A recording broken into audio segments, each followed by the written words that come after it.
Scam కేసులో big twist. వాళ్ళందరూ కోర్టుకు జూన్ 3న. ఏం జరగనుంది? దేశ రాజకీయాల్లో ప్రకంపనలు సృష్టిస్తున్న ఢిల్లీ లిక్కర్ స్కామ్ కేసులో మరో సంచలన పరిణామం చోటు చేసుకుంది. ఇప్పటికే ఈ కేసులో అరెస్టై రిమాండ్ ఖైదీగా కొనసాగుతున్న తెలంగాణ ఎమ్మెల్సీ కవితకు రౌస్ ఎవెన్యూ కోర్టులో ఎదురు దెబ్బ తగిలింది. కవితపై ఈడీ దాఖలు చేసిన ఛార్జ్ షీట్ను రౌస్ ఎవెన్యూ కోర్టు పరిగణలోకి తీసుకుంటూ కీలక నిర్ణయం తీసుకుంది.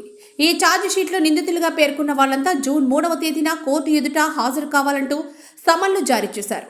దేశంలో సంచలనంగా మారిన ఢిల్లీ లిక్కర్స్ స్కామ్ కేసు రోజుకో మలుపు తిరుగుతోంది. మరోవైపు కవిత బెయిల్ పిటిషన్పై ఢిల్లీ హైకోర్టులో వాదనలు పూర్తయి ఇరువైపులా వాదనలు విన్న హైకోర్టు జడ్జి స్వర్ణకాంత శర్మ తీర్పును రిజర్వ్ చేశారు. ఈ క్రమంలో రౌస్ ఎవెన్యూ కోర్టు ఈడీ దాఖలు చేసిన అనుబంధ ఛార్జ్ షీటును పరిగణలోకి తీసుకొని ఇందులో నిందితులుగా ఉన్న వారందరూ విచారణకు పిలవడం ఇప్పుడు సర్వత్రా చర్చనీయాంశంగా మారింది. అయితే జూన్ 3న ఏం జరగనుంది అనేదే ఉత్కంఠగా మారింది.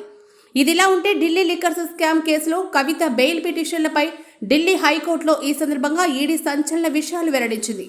ఈ మద్యం వ్యాపారం గురించి కేసీఆర్కు కల్వకుంట్ల కవిత ముందే వివరాలు చెప్పినట్లుగా కోర్టు తెలిపింది. కవిత తన టీం సభ్యులైన బుచ్చిబాబు, అభిషేక్ బోయిన్పల్లి, అరుణ్ పిల్లై ఢిల్లీలో కేసీఆర్కు పరిచయం చేశారని కూడా పేర్కొంటున్నట్టు సమాచారం. ఈ క్రమంలోనే కేసీఆర్కు సమీర్ మహేంద్రను బుచ్చిబాబు పరిచయం చేసినట్లు తెలిపింది.